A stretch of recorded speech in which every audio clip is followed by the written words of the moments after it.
old woman and her daughter were sitting on their porch when Mr. Shiflett came up the road for the first time. The old woman slid to the edge of her chair and leaned forward, shading her eyes from the piercing sunset with her hand. The daughter could not see far in front of her and continued to play with her fingers. Although the old woman lived in this spot with her only daughter, and she had never seen Mr. Shiflett before, she could tell, even from a distance, that he was a tramp and no one to be afraid of.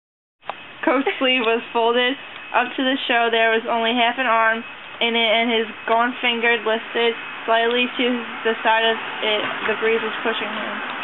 He had on a black town suit, brown felt hat that was turned up in the front and down in the back. He carried a tin tool box by a candle. He came on at an amble up her road, his face turned toward the sun, which appeared to be balancing itself on the peak of a small mountain. The old woman didn't change her position until he was almost into her yard. Then she rose with one hand fisted on her hip.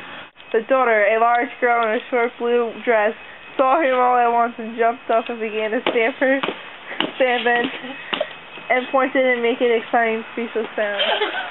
Mr. Shiflett stopped just inside the yard and set his box on the ground and tipped his hat at her as if she were not in the least affected. Then he turned toward the old woman and swung the hat all the way off. He had long blonde hair that hung flat from a part distant in forehead for more than half length and ended suddenly with his features just bounced over a juggling steel trapdoor. Good evening. The old woman said she was about the size of a cedar fence post, and she had a man's gray hat pulled down lower over her head. The tramp stood looking at her and didn't answer. He turned his back and faced the sunset.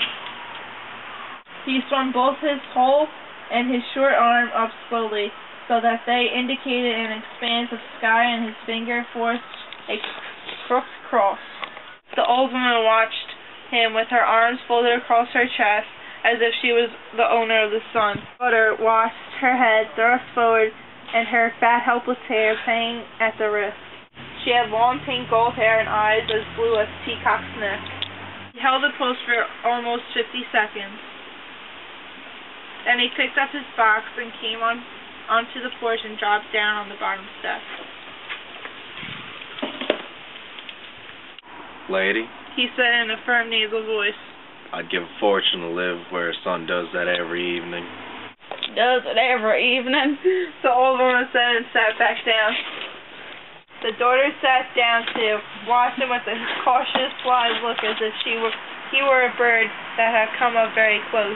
He leaned to one side, riding in his pants pocket, and in a second he brought out a package of chewing gum and offered her a piece. She took it and unpeeled it and began to chew without taking her eyes off him. He offered the old woman a piece, but she only raised her upper lip to indicate she had no teeth.